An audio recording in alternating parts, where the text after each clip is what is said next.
पहचान है। तो स्वर कोकिला लता मंगेशकर नहीं रही और अभी इस वक्त नितिन गडकरी केंद्रीय मंत्री बोल रहे हैं, सुनते क्या कह रहे हैं। छत्रपती शिवाजी महाराज, स्वातंत्र्यवीर सावरकर या सगळ्यांच्या साहित्याशी, इतिहासाशी त्यांचा जिवंत संबंध होता आणि आमच्या सगळ्यांशी त्यांचा जिव्हाळ्याचा संबंध होता. त्यामुळे एक आधार आमचा सगळा गेलेला आहे. त्यांच्या परिवाराही खूप मोठा आघात झालेला आहे. परमेश्वर हे दुःख सहन करण्याची ताकद त्यांच्या परिवाराला देव ही ईश्वरचरणी प्रार्थना. आपल्यासोबतची एखादी आठवण लता दीदींनी ज्यावेळी वरळी बांद्रा सीलिंग प्रोजेक्टचं भूमिपूजन झालं होतं, स्वर्गीय बाळासाहेब ठाकरे, प्रमोद महाजन त्यावेळी उपस्थित होते. त्यावेळी सावरकरांचं जे गीत होतं, सागरा प्राण तळमळला, ते गीत त्या ठिकाणी हृदयनाथ मंगेशकर आणि मंगेशकर परिवारांनी गायलं होतं. त्यावेळी लता मंगेशकरांनी त्याबद्दल खूप आनंद व्यक्त केला होता, कारण स्वातंत्र्यवीर सावरकरांच्या प्रति त्यांच्या मनात असीम श्रद्धा होती. स्वर्गीय लता मंगेशकर जी हमारे देश के संगीत युग का एक इतिहास था. उन्होंने अपने स्वरों से हिंदुस्तान में ही नहीं तो पूरे दुनिया में भारत का नाम एक प्रकार से ऊंचाई पर पहुंचाया था. अनेक भाषाओं में उन्होंने गाने गाए हैं और विश्व का रिकॉर्ड उन्होंने पूरा एक प्रकार से विश्व का रिकॉर्ड तोड़ा है. मेरे और उनके परिवार के और उनसे व्यक्तिगत रूप से स्नेह था. उनका बहुत प्रेम था हम सब के प्रति और उनके जाने से देश की भी हानि हुई है, संगीत क्षेत्र की भी हानि हुई है और पूरे विश्व में हमारे हिंदुस्तान को एक सम्मान प्रतिष्ठा देने वाली ऐसी वो गायिका थी. महाराष्ट्र के लिए, हमारे मुंबई के लिए, गोवा के लिए और पूरी तरह एक प्रकार से यहाँ के संस्कृति के साथ वो जुड़ी हुई थी. उनका जाना ये हमारे पूरे देश के ऊपर एक बहुत बड़ा आघात है. आज वो हमारे बीच में नहीं है, पर उनके स्वर, उनका संगीत, उनके गीत आगे भी भविष्य में ऐसी पीढ़ियों से पीढ़ियों तक हम लोग सुनते रहेंगे. तो भारत रत्न लता मंगेशकर आज हमारे बीच नहीं रही.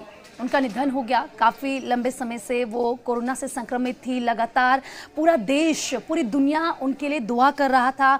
ये भगवान से प्रार्थना कर रहा था कि वो जल्द स्वस्थ हो जाए, लेकिन ऐसा नहीं हुआ. 92 साल की उम्र में वो हमें छोड़कर चली गई हैं. उनकी आवाज़ के दीवानी पूरी दुनिया है. इतना ही नहीं, देखिए 6 दशकों से ज़्यादा भारतीय सिनेमा को अपनी आवाज़ उन्होंने दी. और इतना ही नहीं, लगातार किस तरीके से उनका जीवन संघर्ष से भरा रहा. बहुत छोटी उम्र की स्वर कोकिला थी जब उनके पिता का निधन हो गया. उनके ऊपर तमाम जिम्मेदारियां आ गई और उन्होंने उन जिम्मेदारियों का निर्वहन करते हुए किस तरीके से सफ़र तय किया कि आज पूरा विश्व उन्हें जानता है और स्वर कोकिला उन्हें कहता है.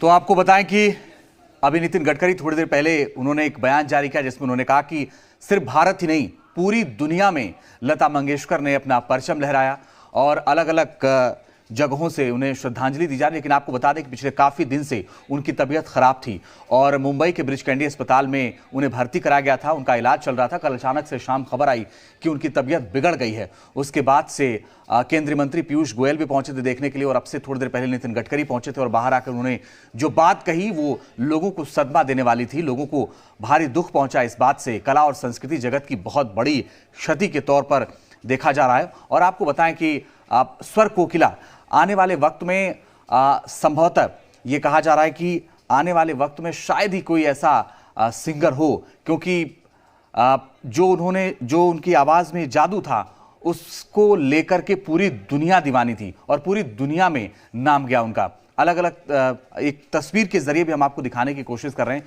कि कैसे जब वो किसी भी मंच पर पहुंचती थी तो तालियों की गड़गड़ाहट से उनका स्वागत होता था. वो एक शब्द भी बोलती थी तो लोग तालियां बजाते थे. और प्रधानमंत्री भी उस किसी कार्यक्रम में पहुंचे थे जब उन्होंने लता मंगेशकर से मुलाकात की थी और उस मंच पर आप ये समझिए कि तालियों की गड़गड़ाहट थी. लेकिन आज लता मंगेशकर नहीं रहीं. 1929 में उनका जन्म हुआ था और आज वो हमारे बीच में नहीं है.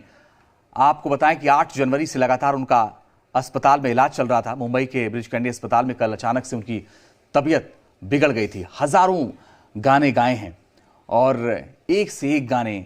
कोई भी फिल्म उनके बिना, उनके गाने के बिना अधूरी होती थी.